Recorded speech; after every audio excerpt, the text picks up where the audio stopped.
안녕하세요. 솔라로운 세금생활 솔라세무사 솔라윤입니다. 자, 오늘은 제가 쇼츠에서 올려드렸죠?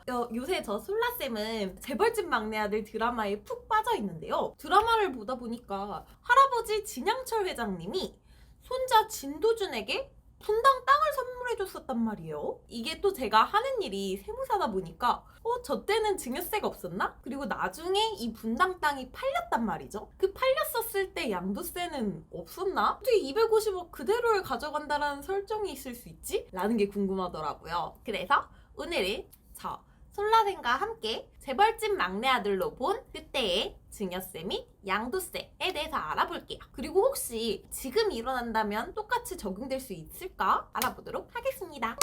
제가 사실은 너무 궁금해서 이 블로그에 글을 남겨뒀어요. 자, 그럼 궁금하니 한번 같이 살펴볼까요? 국세법령정보 시스템에 들어가서 상속세 및 증여세 혹은 소득세법에 들어가서 제가 필요한 법령을 한번 검토해 볼 거고요. 이 연역에 들어가면 우리나라 처음부터 지금까지 혹은 입법 예정의 법 시행 조문들을 알아볼 수 있어요. 국세정보법령 시스템에 들어가 보도록 하겠습니다.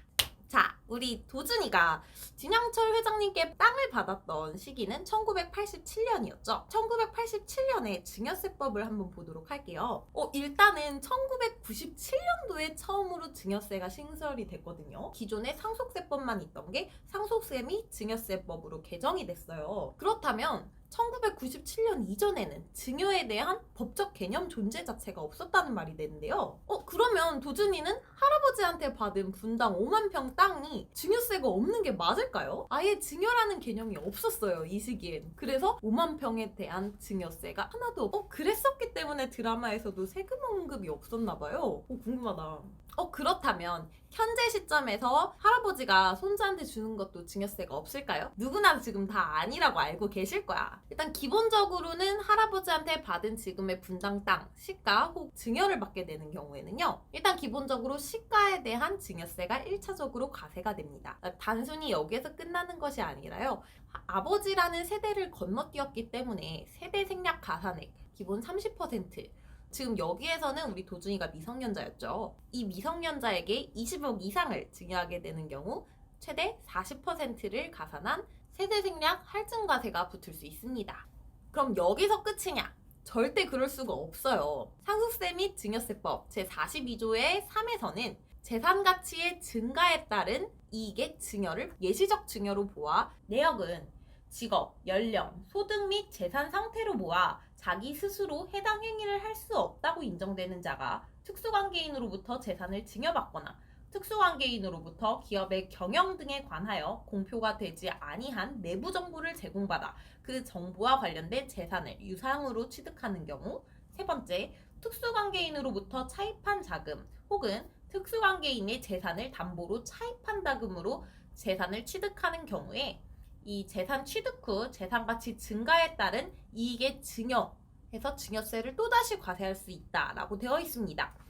실제적으로 이 증여가 어떻게 되느냐는 차후 문제를 하시고, 쉽게 말해서 당시 학생 신분이었던 도준이가 솔직히 초등학생 혹은 중고등학생이 개발을 알고 투자했다라는 것 자체가 조금 말이 안 될 수도 있잖아요. 더군다나 할아버지가 우리나라 굴지의 대기업, 예를 들어 삼성이라고 할 수도 있겠죠. 할아버지가 삼성 회장인데 손자가 그것도 개발되기 바로 직전에 몇 달 전에 땅을 샀다? 누구나 의심 갈만 하죠. 그 일환으로 상속세 및 증여세법에서는 이 모든 증여를 포괄적으로 아우르고 있답니다.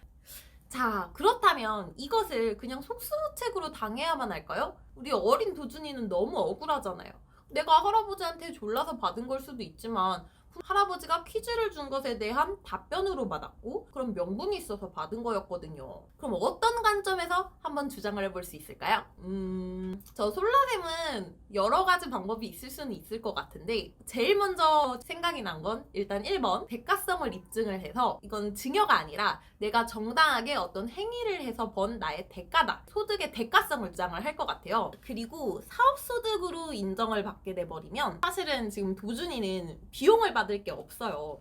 뭐 첫 해이기 때문에 단순 경비율이 적용되지 않느냐, 금액 자체가 너무 크기 때문에 진짜 더 때려맞게 되거든요. 증여세랑 사업소득세랑 비교해서 어느 게 클지는 좀 따져봐야 되긴 하겠지만 일단 둘 다 납부세이 클 것 같아요. 이게 또 도준이가 학생이었고 전해에 소득이 없었단 말이에요. 그렇다면 계속 반복적인 사업적 목적이 아니다를 주장을 해서 이걸 기타 소득으로 한번 받아볼 수 있지 않을까 싶은 생각이 들어요. 그러면 필요 경비로도 인정을 받을 수 있고, 그래도 세금 자체는 굉장히 세겠지만 여기 드라마에서 취득가액이 얼마인지는 안 나왔어요. 그래서 이 금액이 어느 정도라고 추산할 수는 없지만 한번 여러 가지를 살펴봐야겠지만요. 그리고 이 다음에 본격적으로 우리 도준이가 분당 땅을 신도시 개발로 지정이 되면서 양도 차익으로 250억이 번 내용이 나오거든요. 그럼 이 250억도 세금을 하나도 안 내냐 해서 양도소득세를 검색을 해봤거든요. 1989년 양도소득세를 살펴봤더니 토지구획정리사업법 기타 법률에 의한 환지 처분으로 지목 혹은 지번이 변경되거나 세비지로 충당되는 경우에는 제1항에서 규정하는 양도로 보지 아니한다라고 되어 있는데, 우리 도준이 같은 경우에는 전액 현금으로 금고에 쌓여있는 걸 봐서는 전액 현금 청산을 당했다고 봐야 되거든요. 그러면 납세 의무는 있는 게 맞더라고요. 그래서 여기서 양도소득 금액 찾아서 이제 계산하는 구조로 가야 되느냐 이렇게 생각을 끝낼 수는 없어요. 왜냐면 저희가 실제로 양도소득세를 계산하거나 아니면 상속증여 등 그냥 단순히 소득세법만 보는 게 아니라 다른 법령도 함께 검토를 하게 되는데요. 이 경우 조세특례제한법을 검토를 하게 됩니다. 저도 조세특례제한법에 들어가서 연역을 살펴봤어요. 그랬더니 1989년에는 조세특례제한법이 아니라 조세감면규제법으로 되어 있더라고요. 조세감면규제법을 보면 57조에 공공사업용 토지 등의 양도로 인하여 발생하는 소득에 대해서는 양도소득세 및 특별부가세를 면제한다라는 규정이 있더라고요. 이런 식으로 열거가 되어 있었는데, 우리 분당 땅 같은 경우에는 국가가 개발했을 거란 말이죠. 토지 수용이 됐다라는 가정을 해도 이 조세 특례를 적용받을 수 있겠더라고요. 그래서 우리 도준이가 가지고 있던 분당의 5만 평짜리 땅은 토지 수용법 혹은 아까 말씀드렸던 1호 규정에 해당한다라고 간주를 한다면 도준이는 이 양도차익 250억에 대해서 세금을 한 푼도 안 내도 된다라는 결론이 나오더라고요. 그래서 드라마에서 세금 이슈가 없었어요. 일단 너무나도 당연하게 장기 보유 특별공제는 적용받을 수 없어요. 일단은 1987년에 보유를 했고 1989년에 이 수용을 당했단 말이에요. 지금 또 이제 비사업용 토지인가 아닌가도 할아버지한테 증여로 취득을 하게 돼버리면 특수관계인으로부터 증여를 받은 날로부터 5년 이내에 양도를 하게 되는 경우 부당이익 계산하고 비교를 해봐서 어느 것이 더 높은가도 비교를 해봐야 될 필요가 있습니다. 지금은 5년이지만 내년부터는 10년으로 늘어나니까 이 부분 혹시 꼭 알고 계세요? 이 도준이가 기타 소득으로 받았던 게 입증이 돼야 되는 사실이 필요해지는 것. 이렇게 어떤 재산을 증여하거나 양도를 하게 되는 경우 이 모든 종합적인 컨설팅이 너무 필요합니다. 단순히 하나의 면만 보고 이걸 해야지 저걸 해야지 이렇게 고민을 하시면 안 돼요. 그리고 또한 여기서는 국세만 말씀을 드렸는데 각종 취득세 및 보유세, 종부세 및 재산세 등이 있겠죠. 이런 부분도 충분히 고민을 하시고 진행을 하셔야 돼요. 결론은 이 산출액이 얼마입니다 라고 말씀은 못 드려요. 왜냐면 납세자별로 각자 취득하는 원인이 다르실 거고 또 어떤 적용될 수 있는 여지들, 소득의 여부, 보유 재산 등에 따라서 이야기가 달라지기 때문에 여러 가지 갈래로 해석될 수가 있습니다. 만약 사장님들께서 이 상황에 처하시게 되는 경우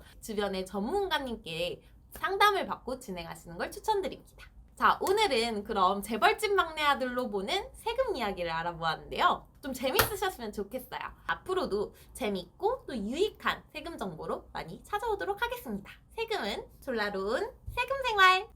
안녕. 구독, 좋아요.